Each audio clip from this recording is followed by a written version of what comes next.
Hello, good evening. Welcome to my channel. My name is David Okon. I'm actually talking about Amazon, owned by Jeff Bezos.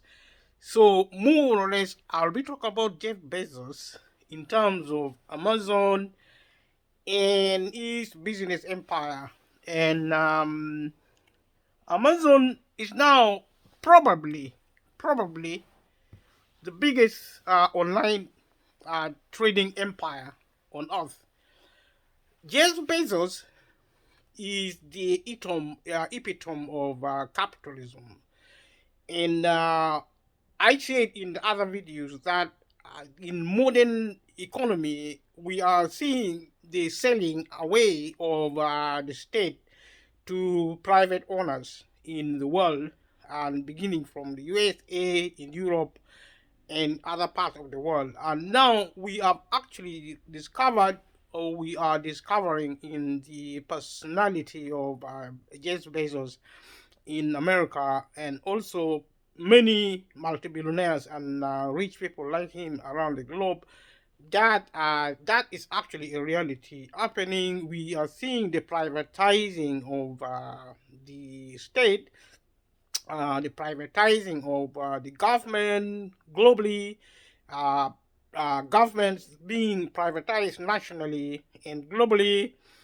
And this is actually what capitalism does. If you care to watch the rest of my video on the capitalism, and this discussion originated from our discussions about the cost of living, which is actually happening now across the globe, beginning from when Ukraine and Russia began to fight. And this war has now culminated in a global crisis of the cost of living. And I'll say it at the outset of this program that we will be actually discussing, we'll be discussing the cost of living for a prolonged time, because I envisage that the cost of living is going to continue as a crisis, a global crisis, in the foreseeable future. Therefore, it is only predictably appropriate that going forward from where we are, we will be looking at the cost of living in various forms happening across the globe. And in addition to speaking about the cost of living, as also seen in the previous videos, I talked about globalization, such that anything happening in America and Europe and in the developed world, in the Middle East, in Africa, in the developing country, in South America, everywhere in the world, we look at states evolving under capitalism from local and national to global. And that explains in a nutshell what globalization means. And Jeff Bezos is actually the driver of globalization, is the driver of capitalism, which actually means a privatization. It, it means the privatizing of everything. In a country, privatizing of everything globally. And that is why Jeff Bezos, with the help of the state as we knew it at that time, the state which actually promised democracy, which actually told us they're going to run our world on us, on our behalf, and they have allowed us also correctly to participate in various national and maybe international election, maybe regional election, name it. We have actually been doing elections, left, right, and center, like they say. And so here we are now, in a state of democratized economy, global economy. And democracy, in its basic definition, means the government of the people by the people.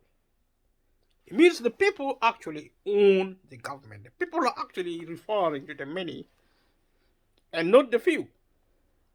The many is in the plural, and not the few as in the less plural in that context. And we're not even talking about individualism. We talk about the collection of people of the world. We own our world corporately. We own our world together.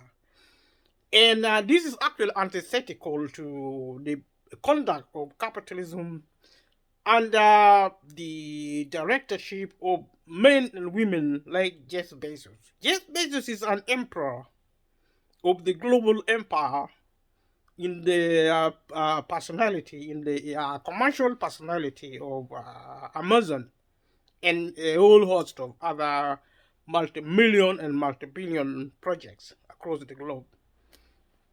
In America, in Europe, India, South America, and so on and so forth. If you look at my previous video, outside risk of reputation, you will discover some of the points I've raised regarding Amazon, regarding Jeff Bezos.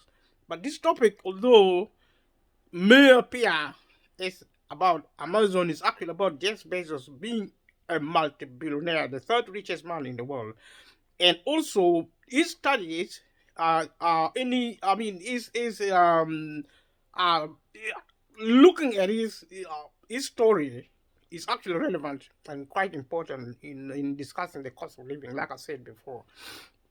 And also, like I said before as well, and if you want to know something about what you need to know, such as actually trying to understand the cost of living as a method of actually solving such a problem, you should study people who make wealth. It being the cost of living is an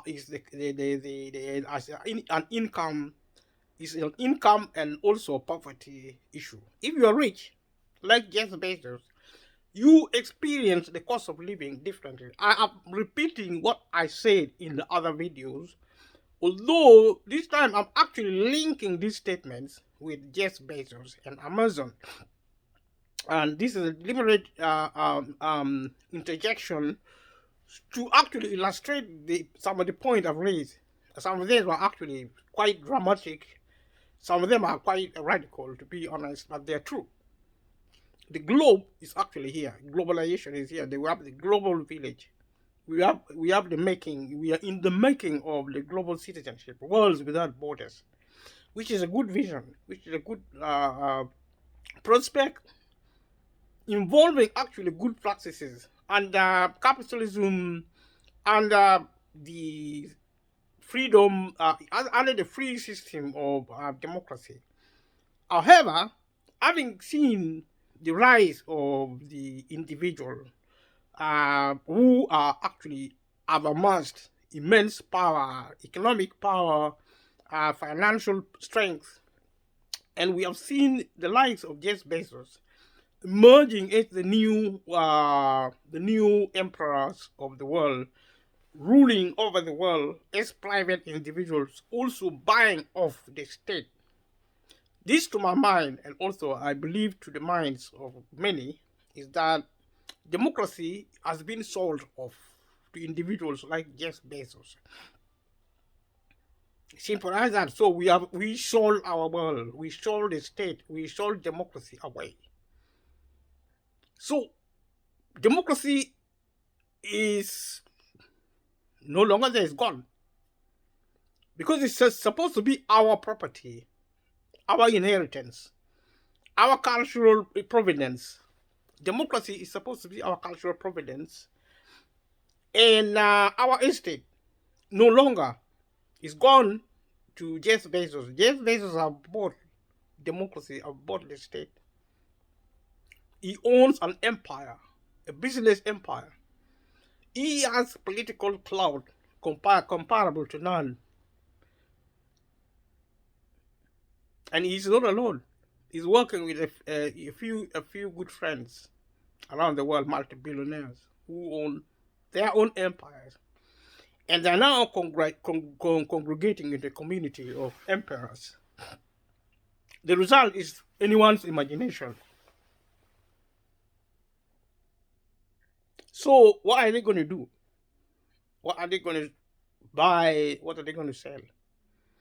They are going to form a super empire ruled by a super emperor. Imagine the like of Jeff Bezos, the life of Elon Musk, the life of Bernard Arnault of France. He's now the richest man in the world. He took over that seat from Elon Musk, who took it from I don't know who. But at one point, Jeff Bezos was the richest man, I think in 2017 or thereabouts. But it doesn't matter. These are actually statistics. These are actually really really games. These people are rich, and that's it. And if you want to be rich, learn something about them. I've said this before. In another video, I'm saying it again. Learn about them. You may be rich, or you may just get out of poverty. Either way, if you work hard, doing what you have to do to make money, start the early work by studying Jeff Bezos. So now we are going to look at his leadership lifestyle. So Jeff Bezos operates, say, for example, on a daily basis. This is just by way of illustration. He operates by a daily basis. You look at everything on a daily basis regarding Jeff Bezos. On day one, you look at the management philosophy of Jeff Bezos. What are his philosophy? What is his belief? His values? What he thinks is the most important thing? His priority? Is it wealth? Is it humanity? Is it power? Is it rule? Glory? Is it respect? Is it fairness, justice, social equality, or what is his philosophy, management philosophy? How does he look at human beings? Are they actually robots? Are they trees? Are they wild animals? Are they cows or cattle or donkeys? Or do they look like machines, like computers? When he manage, what is his management philosophy? What does he believe in as a manager? That is the first day to look at. Yes, Bezos. The second, so look at day one, management philosophy. Day one, startup. If I understand this correctly, then startup means start up a business. Or start up anything. Genesis. Create something new. Create something never created before, like Amazon. Amazon is one of a kind. There's never been anything created like Amazon. Jeff Bezos created Amazon. That is his brilliance. The outcome involving his brilliance. So you don't underestimate men and women like that. He and his wife, his ex-wife now, created Amazon. So stasis. I have to confess, I don't really know what stasis is, but I think it's a state of incubation. That's day two. That is his outlook. If you are to design a diary or a calendar for Jeff Bezos, this is how it will look like. I mean, because he lists everything from day one to day 5. Day one, in his philosophical outlook of management, day one, you start up a business. You keep it in a state of stasis. So you reflect, you leave it to incubate, and then you look at all the irrelevance.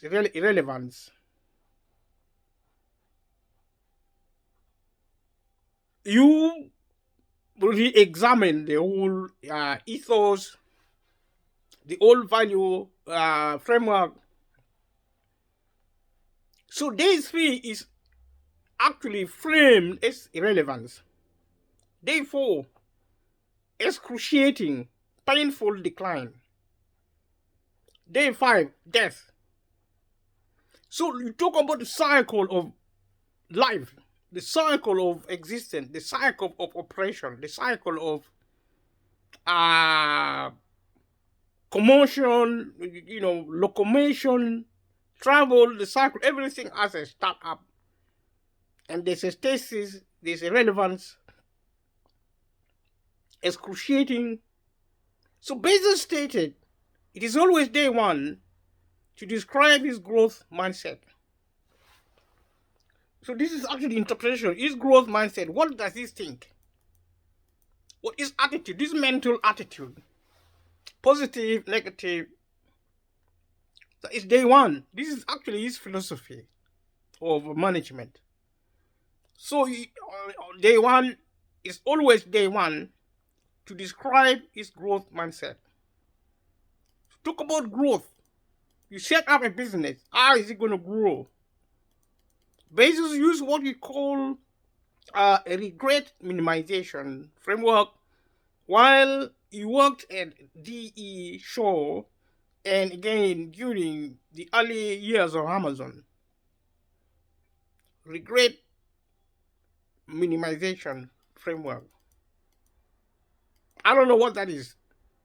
He described this life philosophy by stating, when I'm 80, I am going to regret leaving Wall Street. Am I going to regret leaving Wall Street? No. Will I regret missing the beginning of the internet? Yes.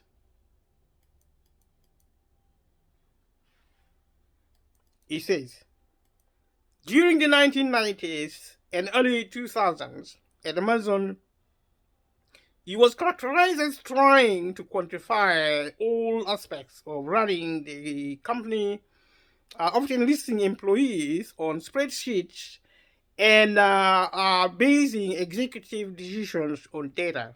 So data is actually the staple of Amazon, the staple of Jeff Bezos, the staple of capitalism, the staple of places like Wall Street, all the financial sector. They believe in facts and figures. They operate like machine. They believe in efficiency. They treat humans like robots, like machines. Statistics. They are numbers. So that's what it means in effect. Human beings, to this group of people, actually, to the like of Jeff Bezos, human beings are statistics. They are like the same, they treat it exactly the same as robot or like computer, any machine, design, and whose primary purpose is actually work. The only use of a human being is work. That is his management philosophy. Is his human being like a machine? It's the same, like when he sees a human being working for him, he sees money and wealth only. He doesn't see anything else. That's how so that is how he looks at things. Statistics is really very important. Quantitative method is really very important. So in the 90s and in the 2000s at Amazon, he was characterized as trying to quantify all aspects of running the company, often listing employees on spreadsheets and basing executive decision on data. How do they perform? Data, actually looking at data, actually looking at monitoring to see how his employee operate. How efficient are they as workers? And that's why in the other videos I said capitalists don't actually create jobs. Job is a social enterprising project. Employment is a social enterprising project. It's not really a mechanical or scientific or even business concept. Employment is not a business concept. Employment is a social concept, because employment is a form of social welfare. So ordinary people will look at employment in terms of welfare, in terms of human progress, in terms of human development, other than business development. Jeff Bezos is the opposite. Like any other deeply entrenched capitalist, Jeff Bezos is the opposite. He sees data, he sees statistics. Human beings, employees are statistics, such that there is no effort to provide welfare at work or out of work, in as far as the likes of Bezos are concerned. With the result that now, having bought off the state and the countries and the continent on the globe, they have bought the world because they control it. They're so rich. They have a lot of power. A community of the multi-billionaires behaving the same way. They are actually characteristically the same.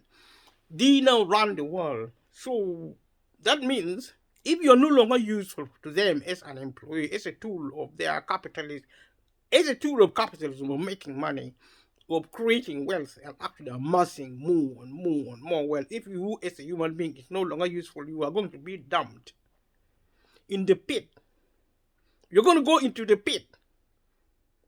That means people who go into this pit, leave a comment below. What kind of people are there dead?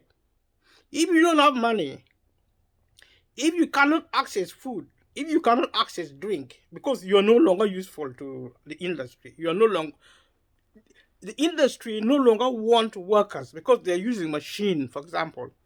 They're using actually people who can work like machine. They're probably using human cyborg, part machine, part human. And probably that is the motivation behind some of the researches being done by this multi-billionaire, including Jeff Bezos, interfacing human brain with that of the machine. So you're going to look at a human being walking on the street, but they are part human, they are part machine, and you can be switched on and off if needed. If they need to behave more like humans, you switch on the human prepondering aspect of their existence, and then vice versa. If you want them to be more mechanical, they should work actually 24 years. If you watch the movie Universal Soldier, these people work tirelessly, and probably they also regenerate. That is a science fiction, but in the real world, the basis of their age may be looking forward to a world where the machine and humans are going to be indistinguishable. And in terms of the cultural economy, as I described it in my other video, also as I propounded, if you want to call it that way, in terms of the cultural economy, that is a disaster.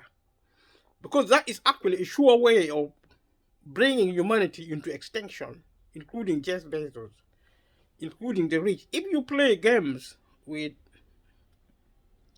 biology and chemistry and physics and whatever you want, you mix them up, this thing can cause a lot of chaos.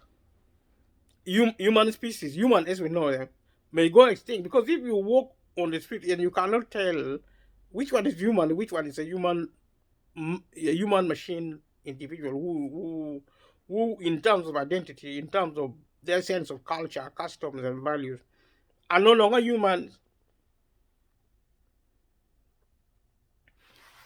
So this is what you are looking at with the growth of industrialization, capitalism, where human life is not even considered. Wealth and more wealth is everything. To push Amazon forward, Bezos developed the mantra, get big fast, establishing the company's need to scale its operations to produce market dominance. To scale its operation to produce market dominance. To dominate, you have to be big, like a lion, like an elephant, like bees, swarm of bees. like a crocodile, like a wolf, like a tiger, or even a combination of wolf. Or if these people can get their scientific wizardry into operation, they can actually interface a lion with an elephant who is so fierce and cruel and vicious as a lion or a wolf. Imagine if you meet a lion wolf on the street.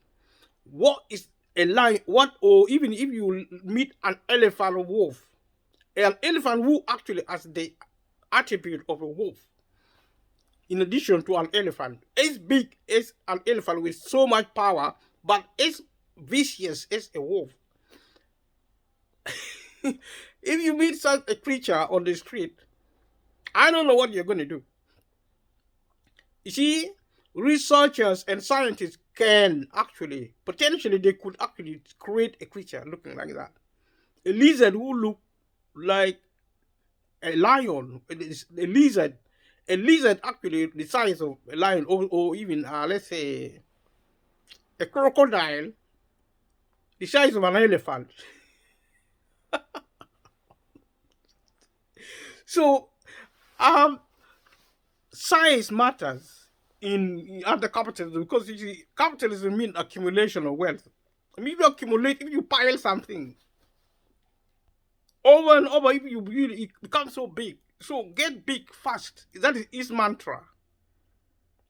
That is his mantra. That is what his values. This is his principle. This is his outlook, the vision of actually operations, performance. So to push Amazon forward, see that this, to drive the empire, Bezos developed the mantra: get big fast, establishing the company's need to scale its operations to produce market dominance. Market dominance is like a male bull. You dominate, it means dominion. Actually, dominance comes from the word dominion, it means rule. See, dominance, it means rule. Ruling over what? Ruling over the world. I said this already. Dominance means actually dominion. Actually, ruling over domain. Dominion is actually kingdom. Or an empire. Like Amazon. Amazon is actually a dominion. That is his empire. That is what he wants to rule over. He wants to rule over Amazon to even turn Amazon into an instrument of rule over not only the earth, but also the space. We saw in the other video his space program. I think it's called Blue something. I can't remember now. If you comment below, let me know what you think about Jeff Bezos. He favored diverting Amazon's profits back into the company in lieu of allocating it amongst shareholders in the form of dividends. So when Amazon make profit, he invested back into Amazon to make it grow, and also to divide it among its shareholders in the form of dividend. If you have shareholders, they like you if you make them rich. So that is actually his strategy. Jeff Bezos wants to grow Amazon in terms of wealth, and then whatever profit Amazon makes, he wants to invest it back into the business so that it becomes bigger and better in terms of money, in terms of revenue, in terms of profit, and that will actually then allocate it among shareholders in the form of dividends. He pays them big money. That's his plan, to pay his shareholders. Because if you pay your shareholders well, they're going to stay with you. And these people will actually be your friend because they invest in you and you help them to make money. And they don't. I mean, shareholders don't do anything. Or maybe they do something. I don't know. I don't know if Bezos even do anything. But he thinks that is work. Thinking is work. Strategizing and driving. Things. Bezos uses the term work-life harmony instead of the more standard work-life balance, because he believes that balance it implies that you can only have one and not the other. So what he is saying actually, life is work, and that's how he treats his employee. Yes, in fact, this is his philosophy. Work-life harmony. He talks of harmony. See, they agree. They're best friends. They actually live peacefully together. If you work, you also live. Your life is actually work. In his measurement, in his estimation, Jeff Bezos believe work is actually a way of life. It's culture. It's life. It's more than a way of life. It's actually life itself. They are best of friends. Work in life is like if you live to work. You live to work. You don't work to live. So work-life balance is a moderation of the extreme view of work-life harmony. It's also a moderation because balance means work is different from life. So you need to balance the two so that your life is optimized into some kind of normalcy in terms of health. So because Jeff Bezos believes that work is life, actually life and work is also, if he sees a living creature, he thinks of work. So if you see a dog or a cat running, alive, not yet dead, a living animal, he probably thinking, how can I make this life into a worker? So when he look at a man or woman on the street, he potentially see a worker. He doesn't see a living creature in its own right, in its own integrity, in its own value. He only value people as workers. Life is actually work. And you live to work. You don't work to live. A lot of people actually work for a living. Jeff Bezos live for work. The sole purpose of life is actually to work. That's what he is trying to say.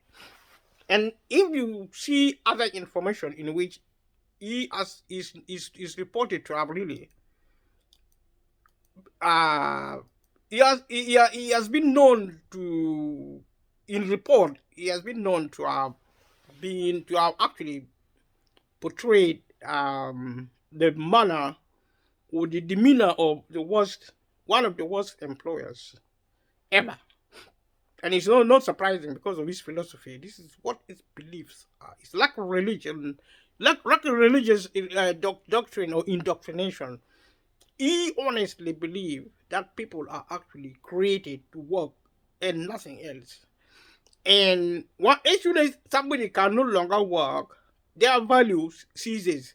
So he values work more than life. And the reason for that is that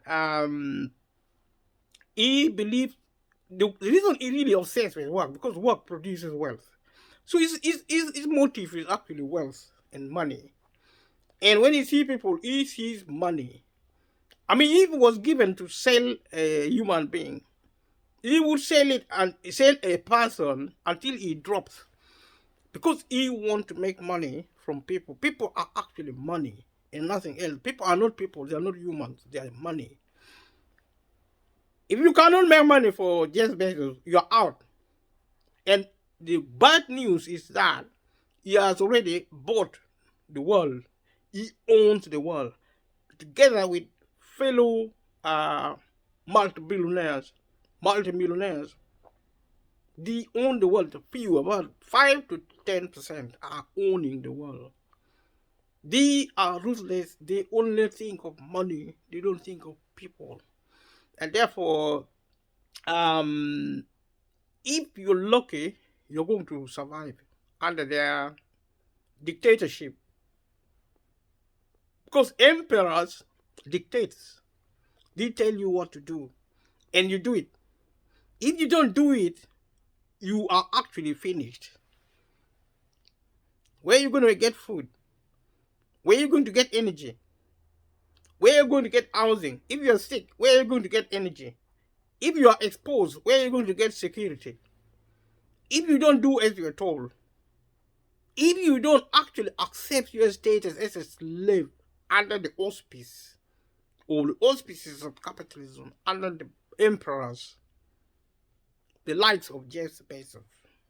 So you need to change your mindset in terms of survivability. But for now, because we're in the early stages, for now I'm looking at now, from now going forward. But for now, do your best to learn how to make money from these people. Do what they have done, but not as they do. Make money, but be proportionate about money. Money is for people. People is not for money.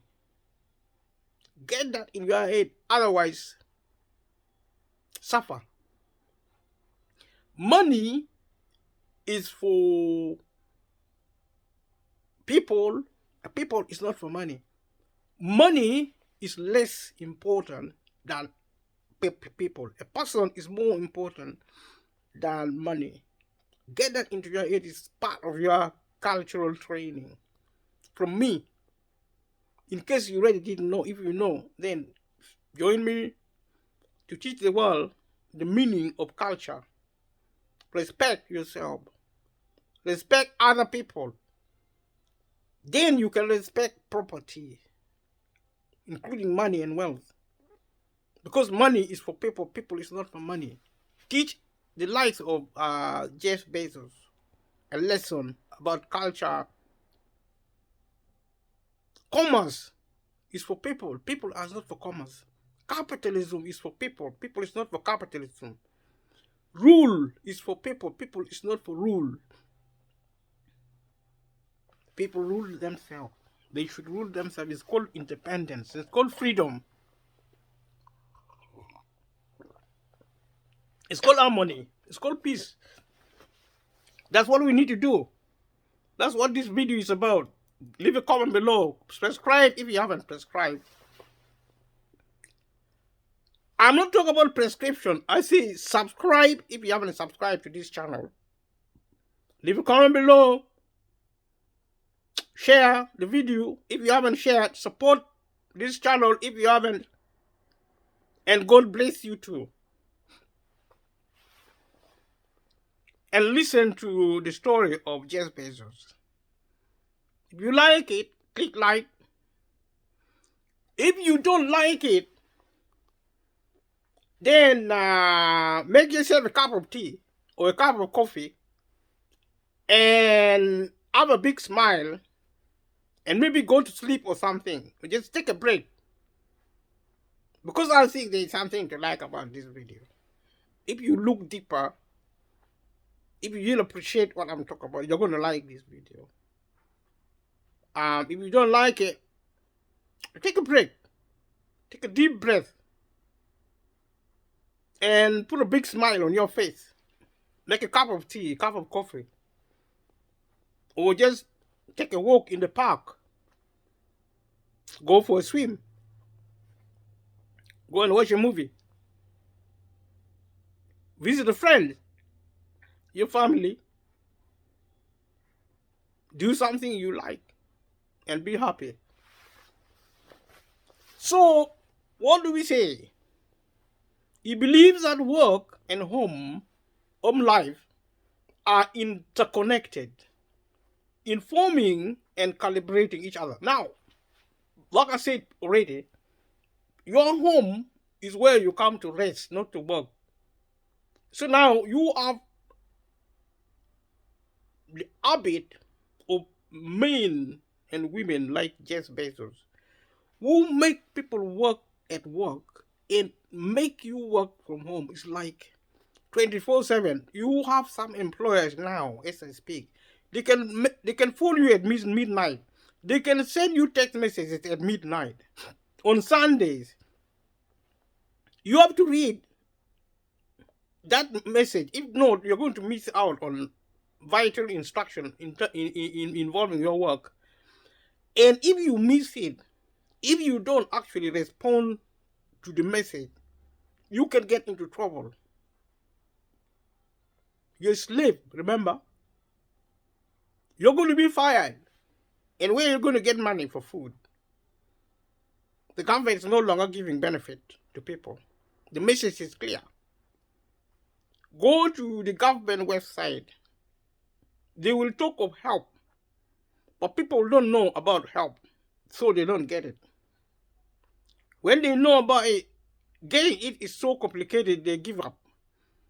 If they get it, it's so too small that people get despised and abused for even being on benefit.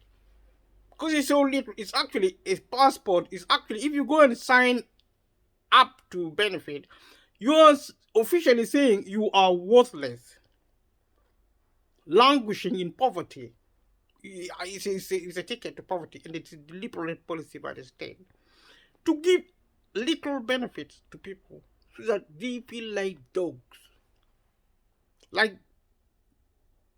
workers, like slaves. See, they don't even give you work anymore because the machines are taking the work. Believe it or not, go to any supermarket in any developed country, especially in the USA. You enter a store. Apparently don't. There are some stores, big stores. You don't see people there. Only machines. And we were looking at the world of robotics, artificial intelligence, nanotechnology, 3D printers, and many, many more to come. It's exciting. People don't have to work. At face value, it's really exciting. It's good. But, there is a demon in society known as rule, dominion, dominance, glory. This is a form of madness. You see, power corrupt, and absolute power corrupt absolutely. If you find people with power, they are totally corrupted. Corruption means insanity. They are complete psychopaths. These people will do anything to have power for the sake of power. And this is expensive. Just as we were trying to raise of our labor, and then come the emperor, the master, with his machine, persecuting slaves once more. Just as we thought we had escaped the wrath of slavery, you wake up to a master renewed in his viciousness. With machine, now he's actually interfacing humans with machine. He is actually, you see, these emperors, these imperial monsters, are now interfacing humans with machine. It's not enough. They don't get enough glory. They don't get enough glory. It is such a dangerous lunacy. Is the type of a madness I've never, never to be compared with anything. It's a very dangerous situation. So you see people who are actually drunk with power, and they want more power. They want more power, and they are going to do anything to get it, and they are going to get you. And you see, once they have used you enough, it's a working tool, it's a working machine. They're going to create the real machine, and if the machine do not seem to do what they want to do, to see, they're going to interface the machine with humans. So humans The machine might be using human brain. You put a machine, you interface a machine with a human being. They think like people using human brains, but imagine that mixture. If you mix also other creatures, if you can mix human and machine, you can mix also something like, let's say, an ant, a small ant, as big as an elephant. What do you think it's going to do to your head if it is upset? If it's put as a security guard, an ant, a little ant like that, as big as an elephant. That is what interfacing means, interfacing machine and humans. And in terms of biotech approaches, genetic engineering, name them. Nanotechnology, name them. What are you going to do? So, and how do you link that to the cost of living? The cost of living is about control. Somebody's trying to really regulate wealth, because wealth is a weapon. You don't give weapon to your enemy. Are you are you crazy? If you want to rule somebody, what are you going to do? You're going to actually, you don't give a gun to a child you want to rule, or even a slave or a wife. If you're actually a brutal husband, a violent, dangerous husband, and you want to control your wife, you don't give them money. You actually don't give her food and water until she begs you on her knees. So you rule over your wife. If you're a wizard, only wizards treat their wife like that. And these multi-billionaires, these capitalists, are like wizards, because they want to rule over you and me by controlling access to food and by controlling access to energy.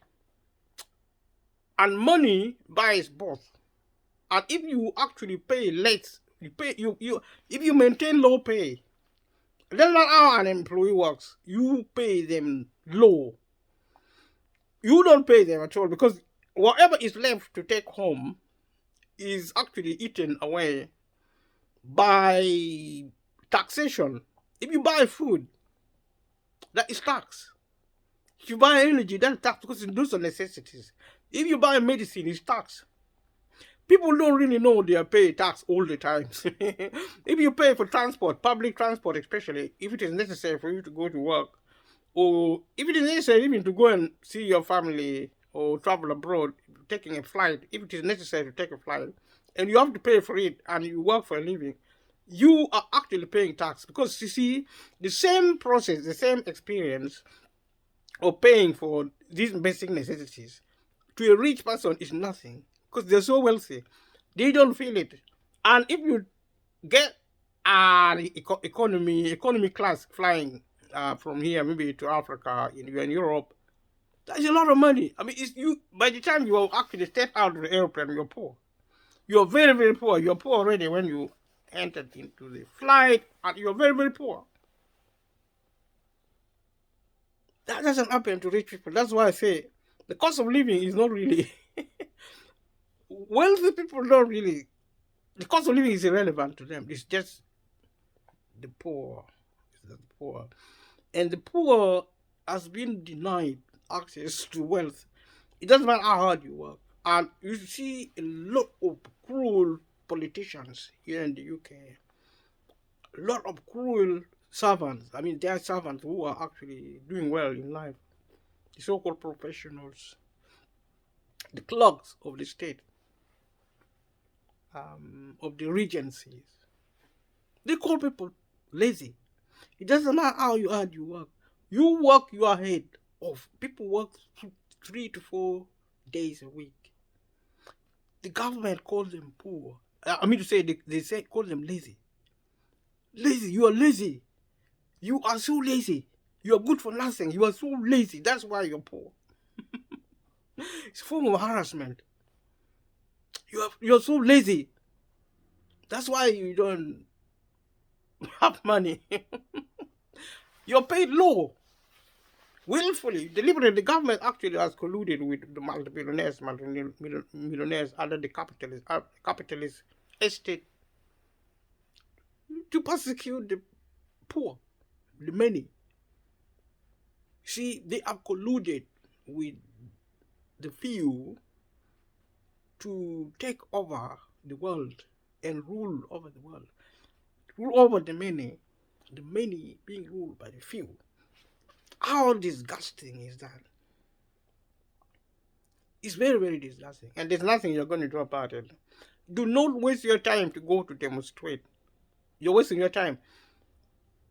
Go to the library and read about wealth. Get some way of making some money.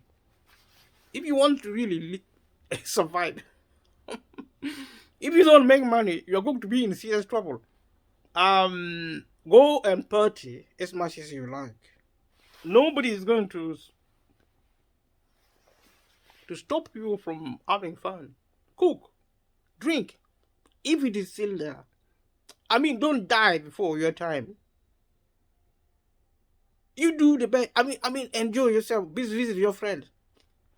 Live with people. I mean, good people. I mean, relevant people. I mean, don't go to monsters. Because the world is getting more and more violent anyway. Look at our streets. Look at how our young people are dying. I'm not really making these things up. The facts are there. You just have to look. I mean, sometimes laziness is actually an occupation for some people. Just look at the facts. So that when I speak, I don't speak like an idiot who is actually talking rubbish, total nonsense. Some people think I'm really talking nonsense, but you see, what I'm saying is true. The information is there everywhere, even online. This YouTube channel is awash. Government is now saying social media is promoting fake news. It is not fake. Because I am speaking, I get all my material from government website, from official news outlet like the BBC, Sky. I watch BBC Parliament in the UK. They cover parliamentary processes, their policies. I listen to these people. Question times. Those are the things I watch. Question time. If you know anything about question time in the UK, BBC program, or any of those programs, what are they? You know, like Art Talk. All those programs, the information are there. You just have to glean them, connect them, and use your head. Because your head is not just for beauty and for decoration. You can use it for beauty and decoration as well. It's to think. You have to think about every information you are given. You don't just accept information. Just think about it. And be clever. People who think are really clever. And people who go to school without thinking are really stupid. I'm sorry to use the word stupid, but it is true. If you go to work, you are trained, you take in whatever you are given, even if it is garbage, filter it by thinking. You are born with a brain. Think, use it. Any information you are given, question it, filter it. Does it make sense? Think about it. And then you're going to get the truth, the facts. It doesn't matter who tells you what. You see? If somebody tells you social media is not good, no. They don't want you to be free. Because if you learn about the truth, then you will be free. If you know the truth, you're going to be free. And the social media is an opportunity to expose these people. And they don't want you to do that. And for now, use social media when it lasts. Otherwise, the conspirators will close it down. And it's not very long. They're going to close it down very soon. Probably in the next 5-10 years, you will not see YouTube again. It's going to be controlled by the rulers. There will be no freedom anymore. Even now, there is no freedom anyway. But whatever modicum of freedom still left, use it. or lose it. It's your chance. It's your life. If you're going to die, die on your terms. If you're going to live on your terms as well. If you're going to sleep on your terms. You're going to wake up on your terms. That is what freedom means. You don't need anybody telling you what to do all the time, directing what your mind, what to think. You think for yourself. If I say anything here, think about it. If you don't want to think, you're going to be mentally lazy. And mental laziness is a source of disaster. If somebody says something, it doesn't matter how useless you think it is, think about it. If you stop thinking, you are actually worthless. You are gone. Think. Think and know the truth and be free. So we are looking at Jeff Bezos. Finally,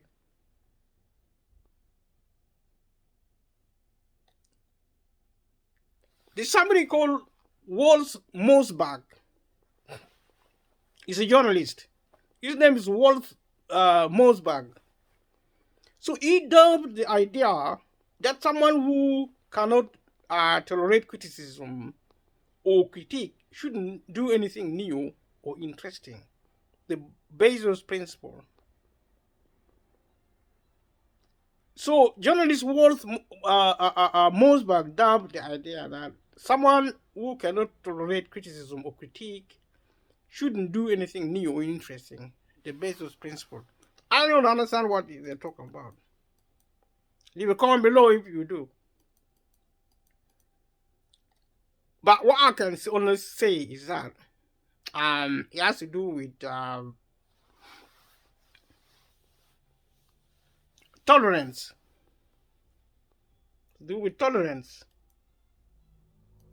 Bezos does not schedule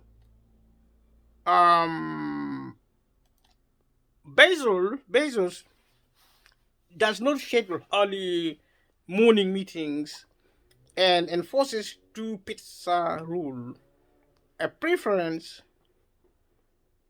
that meetings are small enough for 2 pizzas to feed everyone in the boardroom. Leave a comment below if you know what they talk about. He does not schedule early morning meetings, but instead he enforces a 2 pizza rule. If you eat pizza, leave a comment below. If you eat 1 pizza, I don't know how it looks like. Now if you eat 2 pizzas, how long is it going to take? A preference that meeting are small enough for 2 pizzas to feed everyone in the boardroom. How many people are in the boardroom? How long are they going to take eating boardroom? So meetings are really small.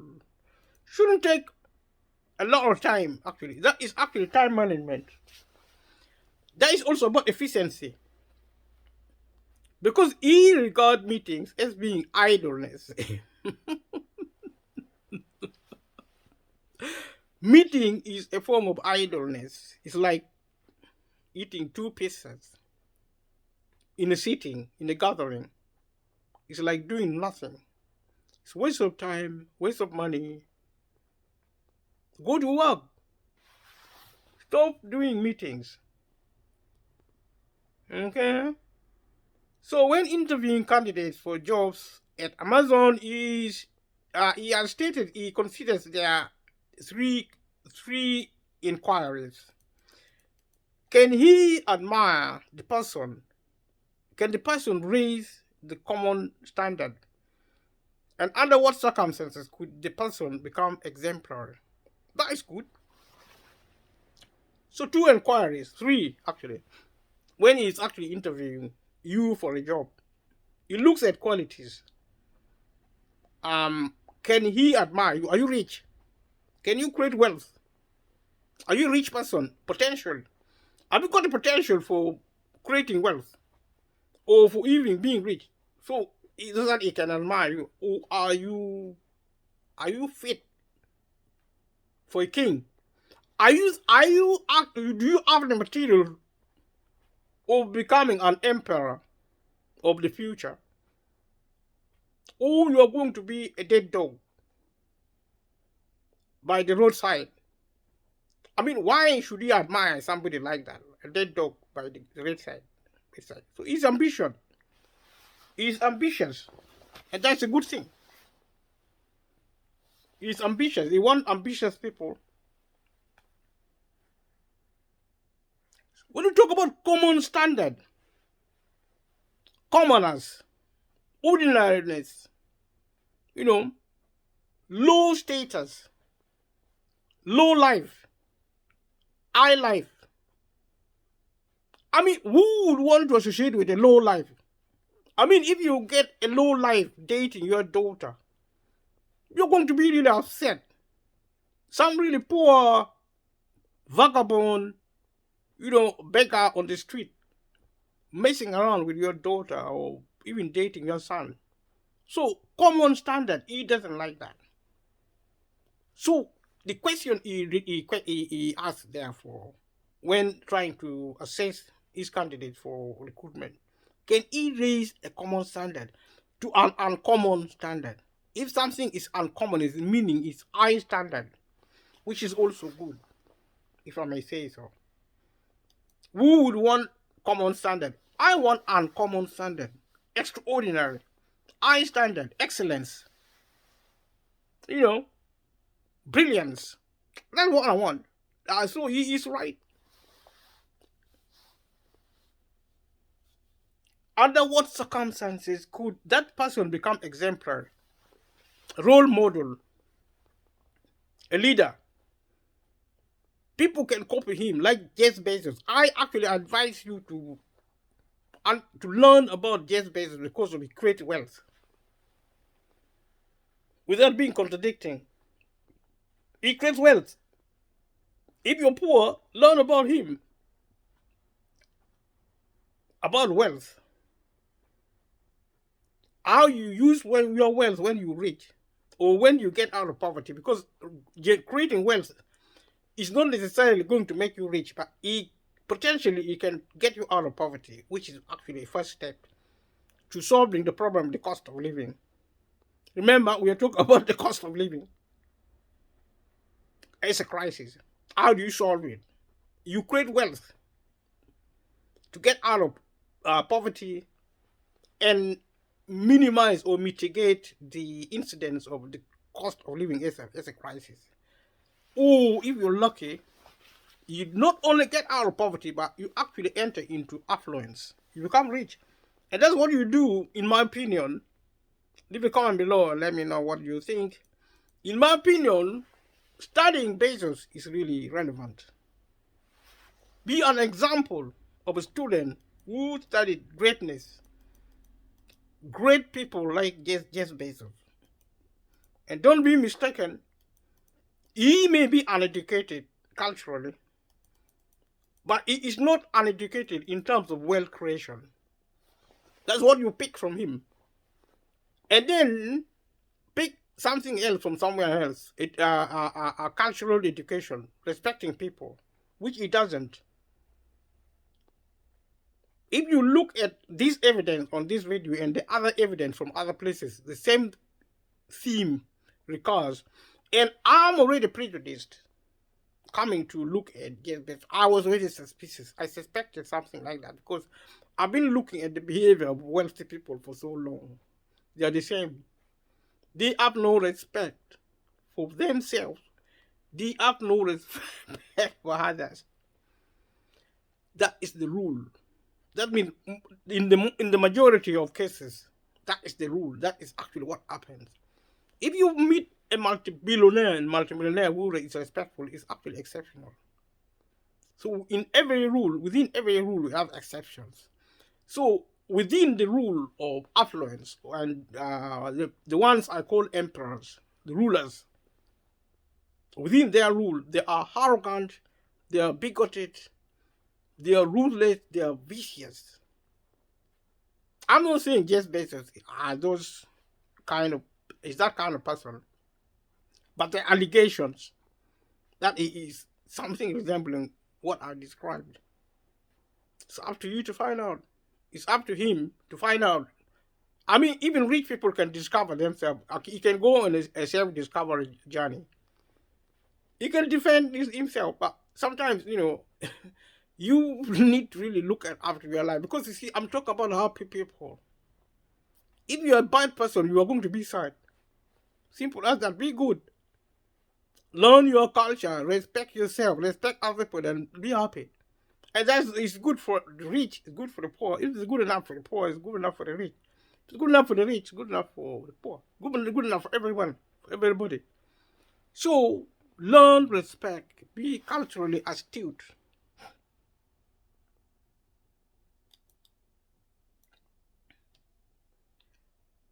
And look after yourself, of course, as always. So, Jeff Bezos meets with Amazon investors for a total of only 6 hours a year. So he meets with investors for 6 hours in 1 year. That is how good he is in managing his time. Time is money. And this is not an insult. There are some facts we need to really face. If you are going to be successful, you have to really manage your time. It's a good skill. You don't waste your time with people who don't work. You only want their money. When you talk about investors, these are people who, I don't know, maybe they work or they don't. They actually finance Amazon and Bezos and his business empires. They are there to give you money. So he doesn't waste much time with them. He only meet with them 6 hours a year. Do the maths. How many hours are there in a year? Speaks for yourself. So I think, you don't meet people who don't work. So because he believes in work.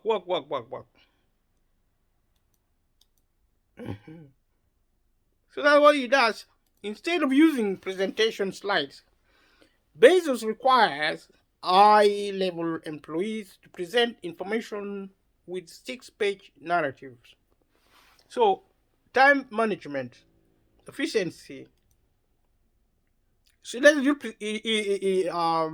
doesn't use presentation slides. He requires high-level employees to present information with 6-page narrative. Just read it like we used to do it in the past. This is actually an icon of new technology. And you like to think, how weird is that? That even sometimes seems like scorning the excellence of modern technology. So, I like slide presentation slide is really cool. So starting in 1998, Bezos publishes an annual letter for Amazon shareholders wherein he frequently refers to 5 principles. Focus on customers, not competitors. Take risks for market leadership, facilitate staff morale, and build a company culture and empower people. Empowerment is quite important. You give them option, you give them information, you train them. You produce excellence in people. That is good. But his motive is also good. Unless he overdoes it. He wants actually performing environment where you want people who perform. Actually, he focuses on customer service. Customer first. But I have to warn you on this concept because see, customer proficiency and also excellent performers, performing entrepreneurs and their staff only come to fruition with competition. And if you turn into a monopoly, such as Amazon and Jeff Bezos is actually mentioned including being antitrust in their practices. And if they produce monopoly, it means they become actually a power in the market, a power to they decide, they call the shots.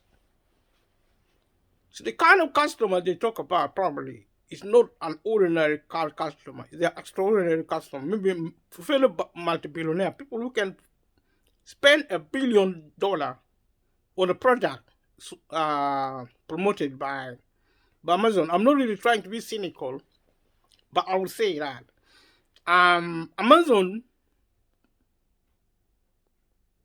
is instinctively customer focused. It's it's a business empire being commanded by a business emperor in the person of Jeff Bezos. It's instinctive that customer service should be really next to none, second to none. But it depends which company. Not all customers are the same. Some customers are more customers than others. This is actually the modus operandi, the mode of operation in a capitalistic economy, class system, the upper class, the middle class, the lower class. I would argue without any doubt and without any contradiction that insofar as the likes of Bezos and Amazon are concerned within the market economy, economic estate, so to speak, small is a cause. Small is a cause in terms of customer service, in terms of business proficiency. It only applies to the super rich, important people who are actually uncommon, who are extraordinary. They live like kings and queens within the prism of Amazon and Bezos and his business empire. And that is actually remarkable and is an epitome of the market economic infrastructure. So, starting in 1998, Bezos publishes an annual letter for Amazon shareholders wherein he frequently refers to 5 principles. Focus on customers, not competitors. Because you can control customers, you cannot control your competitors. The best way to defeat your enemies is actually to focus on your staff. It's called supply side business. You be the best and beat the rest. Supply side commerce economy. Be the best and beat the rest. So focus on your customers. Your customers, in business terms, customers are kings, or so to speak. But with the caveat that some customers are more important than others. So risk. To be risk averse is suicidal in the market. Market is like a jungle. The law of the jungle operates. Survivors are of the fittest. If you are weak, you are actually annihilated. Poor people are supposed to be strong, but because they are divided under capitalism, they teach the corrupted culture of individualism. If you actually think individualism is a virtue, then you are wrong, because individualism is actually a corruption, a form of corruption. It's a vice. It's wrong. We are humans. We are community. We are family. We are society. We have to work together. If we are going to survive, we are going to work together. Even if we don't have money, that is how to succeed. That's before you succeed, you have to survive. A dead animal, a dead dog, is nothing. But a dead man or woman is even worse than a living dog. So survival, be fit and be strong, be together. even if you are poor, especially if you're poor. So power is the hallmark of competition. Because how are you going to compete with an empty stomach, with an empty hand, without your guns, without your bombs, being money and wealth and power? So you have to compete. You have to take risks. Risks means sometimes you are going to die. You're going to be mortally wounded. You're going to be hurt. You're going to lose money. You're going to lose a lot of wealth. You take risks. So he took risks. Actually, if you look at the other stories about Jeff Bezos, he took a lot of risks with investors' money, shareholders' money, and his own money also. He took a lot of risk in his life. So that is his principle, his beliefs. Build a company culture. Company is actually business. So business. Sell. Grow. Acquire more and more wealth and accumulate. That is the culture, business culture. Okay, company culture is the same as business culture. And empower people, I already mentioned that. So Bezos maintains the email address jeff@amazon.com as an outlet for customers to reach out to him and the company. Although he does not respond to emails, he forwards some of them with a question mark in the subject line to executives who attempt to address the issues. Bezos has cited Jeff emails of new enterprise associates, Warren Buffett, Berkshire, either other way, Jamie Dimon of J.P. Morgan Chase, and Bob Iger of Walt Disney as major influences of his leadership style. These are the giants of the economic empire of capitalism. And they are role models for Jeff Bezos. They were major influences in the life of Jeff Bezos. Men like Jeff emailed. He belongs to New Enterprise Associates. Warren Buffett, he belongs to Berkshire Hathaway. These are actually empires of the world, modern empires of the world owned by individual emperors. People like Warren Buffett are actually modern emperors of the world. They are the modern rulers of the world. Jamie Dimon of J.P. Morgan Chase. These are empires of the world. And Bob Iger of Walt Disney. Empires and emperors of the world. These are actually major influences in the lives and leadership style of Jeff Bezos. Thank you for watching this video. Leave a comment below and subscribe if you haven't subscribed. And see you in the next video. Share, click the notification bell. I'll see you later. Thank you. Bye-bye.